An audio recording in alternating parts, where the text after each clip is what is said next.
It started with a knock on the door that didn't feel like a neighborly visit. 3 people stood on my porch, 2 men in pressed polos with clipboards, and 1 woman I'd seen before at HOA meetings, always with that tight smile she wore like armor. Behind them, my pool shimmered in the morning sun, a private piece of blue sky carved into the backyard I'd worked 20 years to afford. The man in the middle cleared his throat. "We're here on behalf of the association," he said, his voice smooth but sharp enough to cut. "There's been a vote. Your pool is now designated as a shared community resource, effective immediately." For a second, I thought it was a bad joke. But they weren't laughing. I told them, plain and steady, "This pool is on my deed. Paid for with my money. Built on my land." The woman smiled, that same brittle smile. "The bylaws give the board discretionary powers over amenities that benefit the neighborhood. It's not just your pool anymore. It's ours."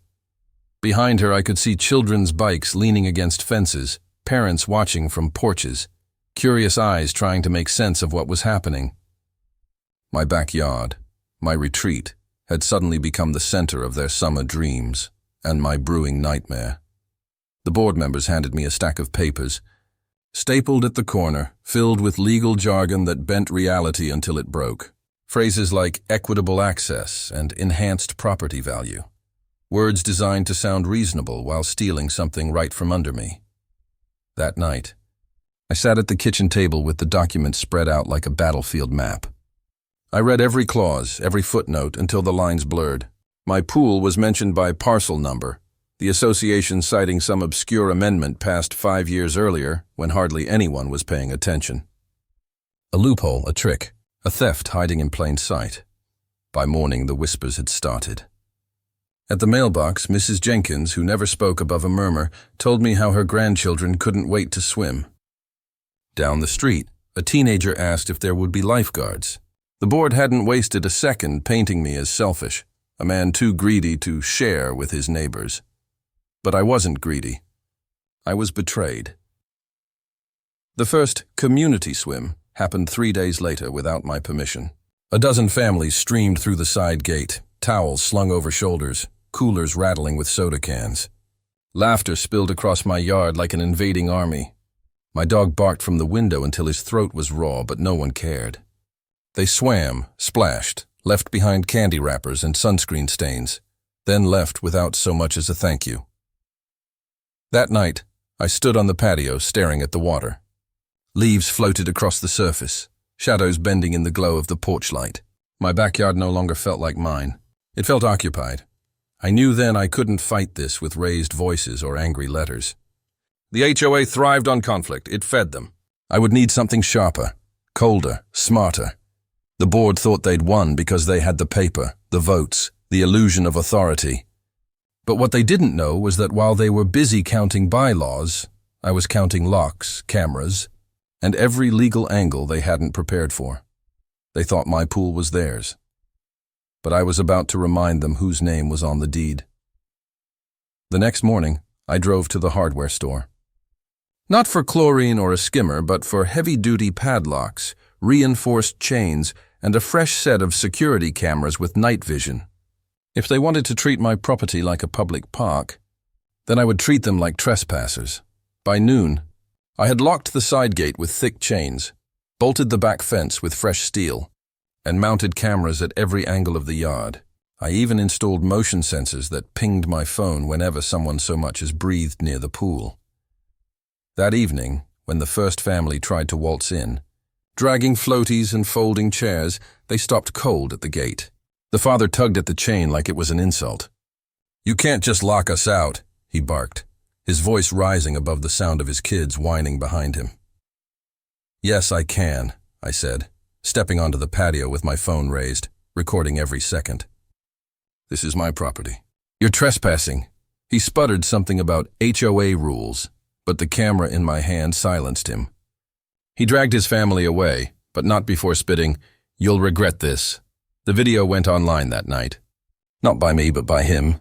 He thought painting me as the villain would sway the neighborhood. Instead, it split them in two. Half the comments called me selfish. The other half called him entitled. But one thing was clear. The story had gone public, and once a story escapes, it never goes back. The next HOA meeting was packed, standing room only. I sat in the front row, arms crossed, while the board fidgeted at their long table. The president cleared her throat, sweat glistening under the fluorescent lights. "This escalation is not in the spirit of community," she began. I cut her off. "What's not in the spirit of community is trespassing on a man's property and calling it charity. My pool is private. I paid for every square foot of it. And if anyone steps foot in it without permission, I'll have them arrested." Gasps rippled through the room. Some parents shook their heads, others whispered agreement. The board tried to regain control, but the crowd was no longer listening to them. They were watching me. Then I pulled out the deed. My lawyer had helped me highlight every section that proved ownership beyond question. Parcel boundaries, county permits, contractor receipts, all in my name. The so-called bylaw amendment the HOA had passed didn't grant them authority over private lots. It was smoke. It was paper. Nothing more. "You can bluff families into handing over their weekends," I said, holding the papers high. "But you don't bluff me out of my land." "Not now, not ever," the room erupted. Some cheered, others shouted. The board tried to gavel the chaos down, but it was too late. They'd lost the crowd. When I walked out of that meeting, a group of neighbors followed me into the parking lot. Parents, retirees, even a few teenagers. They didn't just want to congratulate me. They wanted in. "Can you help us?" one father asked. "They've been threatening fines over our shed, our paint color, even my wife's garden gnomes." One by one, the stories poured out. Bullying, harassment, threats. My pool had just been the tip of the iceberg. The HOA wasn't about community. It was about control. I looked at them, faces weary, voices tired but hungry for change. And I realized my fight had already grown bigger than a pool. The board thought I was just one man. But that night, 50 families stood ready to follow me. 2 weeks later, the board tried their final trick. A letter slid under my door, formal, threatening, stamped with their seal. "Failure to comply with HOA directives will result in daily fines and potential legal seizure of amenities." They still called my pool an amenity, like it was a playground slide or a swing set they could confiscate. I didn't shout. I didn't curse. I called Ava, my lawyer. She laughed when she read it. "They've overplayed their hand. They're bluffing, and now we've got them cornered." We filed an injunction the very next day. Within 48 hours, the county clerk confirmed what I already knew. The HOA had no legal authority over private lots, no right to fine me for what I owned outright. Their amendment wasn't just invalid, it was fraudulent. But I wasn't finished. At the next meeting, the room was more crowded than ever.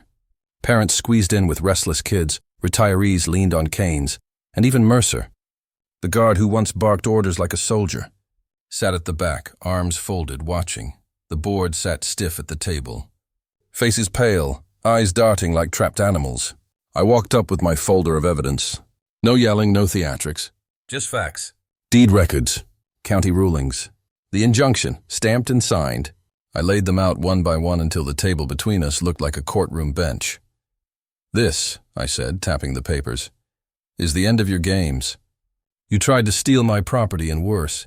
You tried to convince this community it was for their benefit. But all you ever wanted was control." Murmurs rippled through the crowd. Someone shouted, "He's right." Another yelled, "We're done with this board." The dam had cracked, and the flood poured out. One by one, neighbors stood and listed their own grievances, the bogus fines, the intimidation, the lies. The board tried to gavel the noise, but nobody was listening anymore. The spell was broken. By the time the meeting ended, the motion had been made and seconded. The HOA board was dissolved on the spot. 50 families cheered. Some hugged me. A few cried. For the first time in years, people felt free in their own homes.